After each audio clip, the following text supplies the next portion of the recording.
Hello everyone friends, welcome back to my channel. Friends, आज हम इस्तेमाल करने वाले हैं जैकेट से निकले हुए कैप की। आप लोगों ने देखा होगा कि जैकेट में कैप इस तरीके का लगा रहता है, लेकिन कुछ दिनों बाद ही हम उसे निकाल देते हैं क्योंकि हमें ये पसंद नहीं होता है। हम अलग से कैप लगाना पसंद करते हैं। तो ऐसे कैप अक्सर सभी के घरों में होता है और हम इसे बेकार समझकर फेंक देते हैं। लेकिन आज मैं इसी का यूज़ करके आप लोगों के साथ दो आइडिया शेयर करने वाली हूँ। तो सबसे पहले देखिए, जो भी हार्ड पार्ट है इसका हम वो कट कर लेंगे। जैसे कि नीचे की साइड देखिए चेन लगा हुआ है, तो इसे भी हम कट कर लेंगे। और ऊपर की साइड देखिए इस तरीके से फर लगा हुआ है, तो इसे भी हम कट कर देंगे। अब देखिए ये ओपन हो गया है। इसके बीच में इस तरीके से देखिए फोम लगा हुआ है, नीचे कपड़ा है, ऊपर कपड़ा है। तो हमें यहाँ पे कुछ भी नहीं करना है। सबसे पहले देखिए इन तीनों को पकड़कर एक बार हम स्टिच कर देंगे, क्योंकि ओपन हो गया है, थोड़ा सा हमें सिलने में परेशानी होगी। इसलिए सबसे पहले हम इसे एक सिलाई करके सिक्योर कर देते हैं, उसके बाद हम इसका रीयूज करेंगे। तो इस तरीके से पहले हमें सिलाई कर देना है साइडों में, ताकि इसका जो कपड़ा है और जो फोम है तो इधर उधर ना हो, एक साथ इस तरीके से सेट हो जाए। तो अब देखिए ये हमने पहले सिलाई कर दी। अब इसके बाद देखिए हमें इसी के साइज का जिप लेना है, और उसके बाद देखिए हमें इस तरीके से जो एक्स्ट्रा है कट कर लेंगे। और उसके बाद देखिए इस तरीके से जिप की उल्टी साइड को, देखिए सीधी साइड को हमें अंदर की तरफ करते हुए सिलाई करनी है। तो जहाँ पे हमने पहले सिलाई लगाई थी ना, उसी पे हमें सिलाई करनी है। अब सिलाई मैंने पहले इसलिए लगाई थी ताकि ये सिलने में आसानी होगी। हमारा फोम और लाइनिंग का कपड़ा और ऊपर का कपड़ा इधर उधर नहीं होगा, इसलिए पहले हमने एक बार स्टिच कर लिया था। अब इसके बाद दोबारा हम जिप के साथ स्टिच करेंगे, तो क्या होगा कि इधर उधर फिसलने का डर नहीं रहेगा कपड़े का। सिलाई करने के बाद देखिए जिप के एक पार्ट को हम इस तरीके से निकाल देंगे। और निकालने के बाद देखिए यहाँ पे हमें सबसे पहले इसके ऊपर टॉप स्टिच करना है। तो देखिए ऊपर की तरफ से इस तरीके से हम सिलाई लगाएंगे, तो ये जो भी रफ पैचेज हैं वो इस तरीके से दब जाएंगे। जब भी हम जिप को बंद करेंगे ना, तो उसमें रफ पैचेज फंसते नहीं हैं, धागे वगैरह, इसलिए टॉप स्टिच करना ज़रूरी होता है। और ये फिनिशिंग भी अच्छी आती है जो है जिप की। तो इस तरीके से हम ऊपर से देखिए टॉप स्टिच कर लिए। अब इसके बाद हमें इसमें रनर लगाना है। तो देखिए रनर को हम इस तरीके से पकड़ेंगे और जिप के एक छोर को डालेंगे, फिर दूसरे छोर को इस तरीके से डालते हुए हम ऊपर की तरफ पकड़कर खींचेंगे और ये हमारा रनर लग जाएगा। तो इस तरीके से बहुत ही आसानी से रनर भी लग जाता है।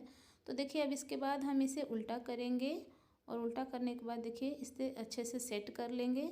और उसके बाद देखिए हमें इसमें एक लूप भी लगाना है। तो जो बॉर्डर हमने कट किया था वहाँ पे देखिए फर लगा हुआ था, तो इसी फर को हम ओपन कर लेंगे।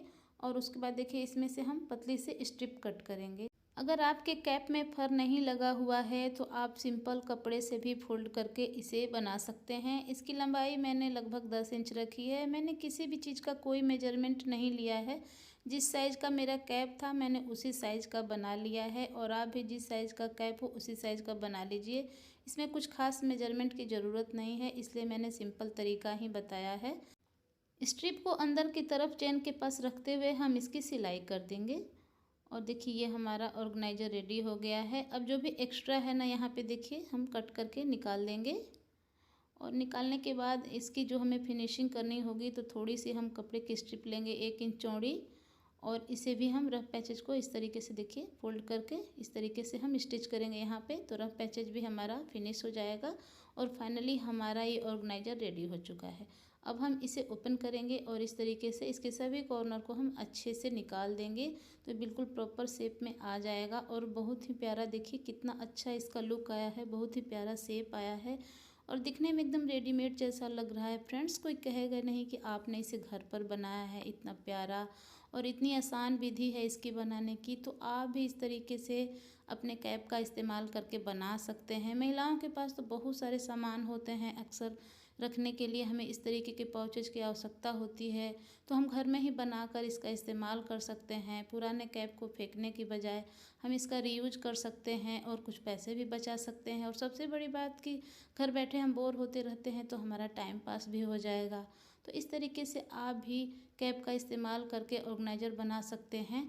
तो ये तो था मेरा पहला आइडिया। अब मैं दूसरा आइडिया भी आप लोगों के साथ शेयर करूँगी। तो यहाँ पे मैंने 2 कैप का इस्तेमाल करके बताया है। तो सबसे फर्स्ट वाला आइडिया आप लोगों को कैसा लगा हमें कमेंट करके ज़रूर बताना। और अगर वीडियो अच्छी लगे तो इसे लाइक ज़रूर करना फ्रेंड्स, ज़्यादा से ज़्यादा फैमिली में शेयर भी करना। अब चलते हैं नेक्स्ट आइडिया की तरफ। तो देखिए यहाँ पे मैंने दूसरा कैप लिया है जिसमें देखिए डोरी भी लगी हुई है, चेन भी लगा हुआ है। तो सबसे पहले हम डोरी को निकाल लेंगे और उसके बाद सेम वही प्रोसेस, जो भी हार्ड पार्ट है इसका हम कट कर लेंगे, यानी कि जिप वाले पार्ट को हम कट कर लेंगे। और साइड में ये देखिए जो मोटा बॉर्डर है तो हम इसे भी कट कर लेंगे। और कट करने के बाद देखिए यहाँ पे हमें इसे राउंड शेप का नहीं बनाना है, तो जो राउंड शेप वाला पार्ट है तो हम उसे भी कट कर देंगे।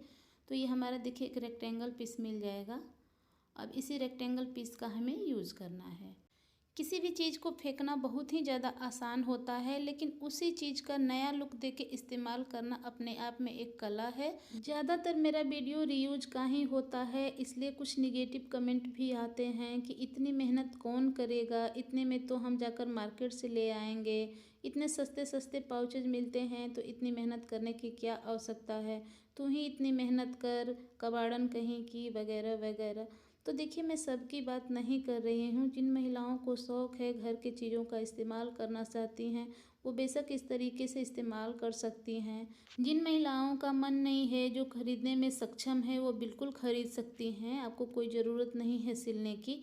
लेकिन भाई जिनको मन लगता है सिलाई करने में, तो वो इस तरीके से इस्तेमाल करके बना सकती हैं घर पे ही सुंदर सुंदर पाउचेज। आपको सिर्फ रनर का खर्च लगेगा, जिप का खर्च लगेगा, उतने में ही आपका कितना जो है DIY बनकर तैयार हो जाएगा। तो ज़रूरी नहीं है कि हर चीज़ हम खरीदे हैं, कुछ चीज़ हम घर पे भी बना लेते हैं। और घर की बनाई हुई चीज़ों का, अपने हाथ से बनाई हुई चीज़ों का इस्तेमाल करने में जो मज़ा होता है ना, वो मार्केट से ख़रीदी हुई चीज़ में नहीं होता है। और जब आप एक बार कुछ बनाएंगे ना और उसके बाद उसका इस्तेमाल करेंगे और उसके बाद अगर कोई आपकी तारीफ़ कर देता है ना, तो फिर देखना कितना मन लगता है, कितना मन खुश हो जाता है। आप बार बार कुछ चीज़ें बनाने का प्रयत्न करेंगे तो अपने हुनर को एक नया लुक दे सकते हैं। पुरानी पुरानी चीज़ों से कुछ नई नई चीज़ें बनाकर आप इस तरीके से अपनी क्रिएटिविटी दिखा सकते हैं। इससे लोग आपकी तारीफ़ तो करेंगे ही, आपके घर में ढेर सारे सामान भी इस तरीके से बन जाएंगे, आपका टाइम भी पास हो जाएगा। तो बहुत ही आसान होता है इस तरीके से बनाना। तो आप लोग भी जो भी घर में छोटा मोटा कपड़ा है सिलाई से बचा हुआ है उसका बना सकते हैं। पुराने कपड़े वगैरह पड़े हुए हैं, कोई सूट से बचा हुआ है, ब्लाउज से बचा हुआ कपड़ा है, उसका बना सकते हैं। ज़रूरी नहीं है कि पुराने कैप का, छोटे छोटे कपड़ों का इस्तेमाल करके आप ढेर सारे पाउचेज डिजाइन में बना सकते हैं। तो इस तरीके से फेंकने से अच्छा है कि हम उसका कुछ इस्तेमाल कर लें। तो मैं तो ज़्यादातर कुछ फेंकती ही नहीं हूँ, सब कुछ रखी ही रहती हूँ। इसलिए घर वाले मुझे कबाड़ भी बोलते हैं, लेकिन मुझे कोई फ़र्क नहीं पड़ता। मुझे बहुत अच्छा लगता है, मैं घर की चीज़ों का इस तरीके से इस्तेमाल करती रहती हूँ, कुछ भी नहीं फेंकती। सब कुछ मेरे काम का ही दिखता है। मुझे लगता है कि ये रख दो, ये तो मैं इससे कुछ बनाऊँगी, ये रख दो, इसका भी कभी कुछ काम पड़ेगा। तो इसी चक्कर में मैंने पूरा घर कबाड़ से भर लिया है। मैं कुछ भी नहीं फेंकती हूँ और धीरे धीरे उसमें से इस्तेमाल करते रहती हूँ और आप लोगों के साथ शेयर भी करते रहती हूँ। फ्रेंड्स, होप करती हूँ आज का ये आइडिया भी आप लोगों को अच्छा लगा होगा। तो प्लीज़ फ्रेंड्स वीडियो को लाइक करें, ज़्यादा से ज़्यादा शेयर करें और इसी तरीके के और वीडियो देखने के लिए चैनल को ज़रूर सब्सक्राइब करके रख लें। Thank you.